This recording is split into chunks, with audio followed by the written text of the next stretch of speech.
Well, there seems to be some work going on here in Admiralty Arch.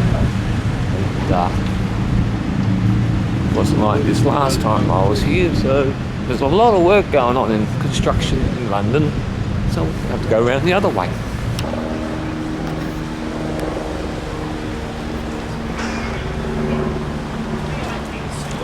So if you're in Trafalgar Square and you want to get down to Buckingham Palace, you can walk down through the arch, straight down to Buckingham Palace there.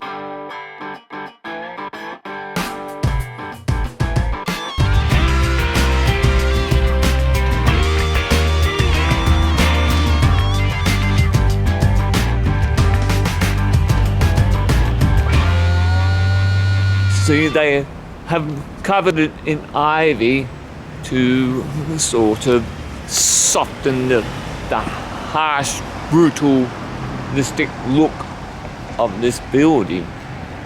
And it's actually quite effective, really. Ivy wall, you wouldn't even know it's there. You would think that was natural. Done a good job with it. So this is known as the bunker. It was built in the Second World War to, just being a bunker sort of thing. But I think it was the Second World War. But this is the bunker. And it was built here. And there's a very brutalistic look about it. So they decided they're going to cover it with ivy to soften its appearance. It's worked really well. But this is the Horse Guards Arena.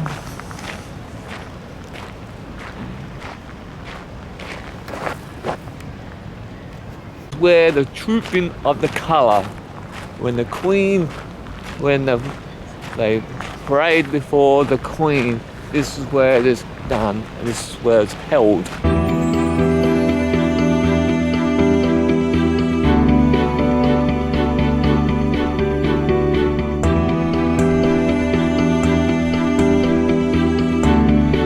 Right, I want to show you something really interesting here. What we have here is actually a mortar.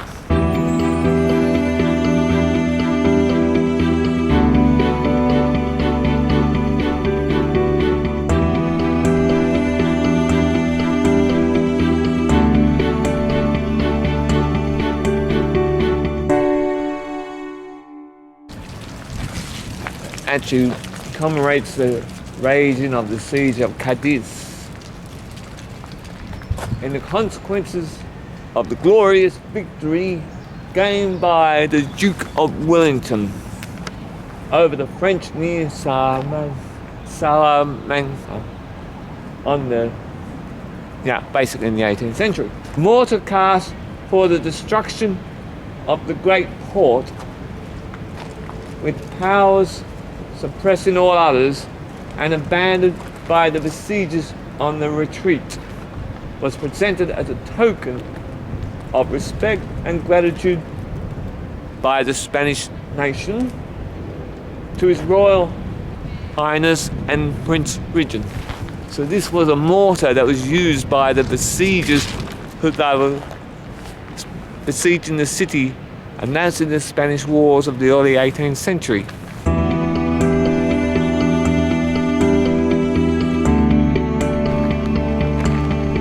That's St James Park over there, and as you notice that there are armed police officers with assault rifles down here in London nowadays. That was something that you really didn't see when I first came to England in 1990, but is now a very common sight, which is a shame really, but that's the way the world goes nowadays.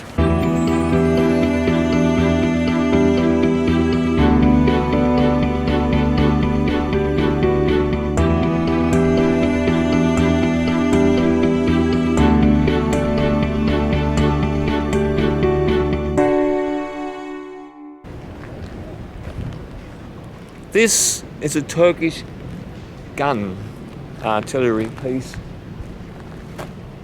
made by Murad, son of Abdullah, chief gunner in 1524, taken by the British Army in Egypt in 1801. It's a very elaborate design, this gun.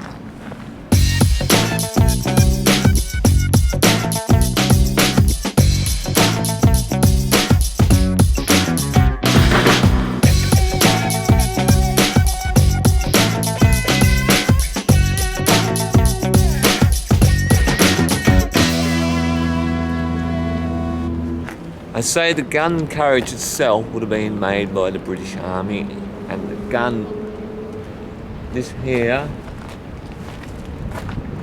was the Turkish one that was made in the 16th century.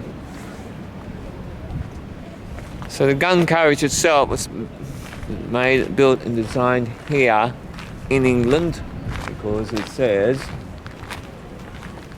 founded by J and E Hall, Dartford, which is in England. So, but this bit here is definitely the Turkish bit. 1524, the early days of artillery pieces.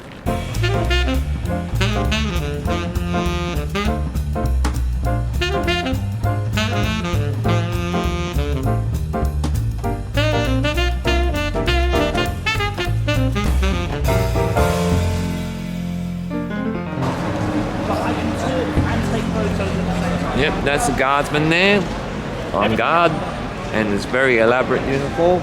It's actually meant for riding horses, but he's actually got to stay there like that for hours on end. Yes, guard duty is not a pleasant experience, but it takes a lot of discipline to do that.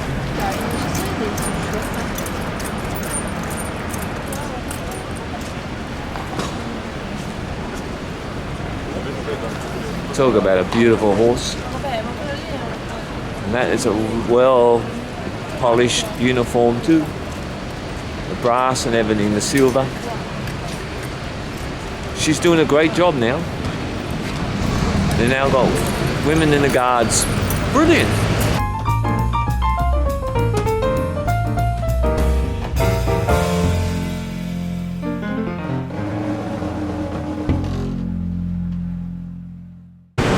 To be honest, that's the first time I've ever seen a female guard on the horse, and I think that's fantastic. And times have changed. Another sad change that's a bit less change is now you see the armed police officers there. That's a change that's not a good change, but due to all the terrorist incidents that have been happening, and so that's a sad fact of life now that we're here in London. I was living here in England, actually, in Birmingham, in the 90s during the IRA bombings campaign, but it wasn't this extreme in the sense of having armed police officers and barriers all over the shop. But unfortunately, this is the reality we live in today.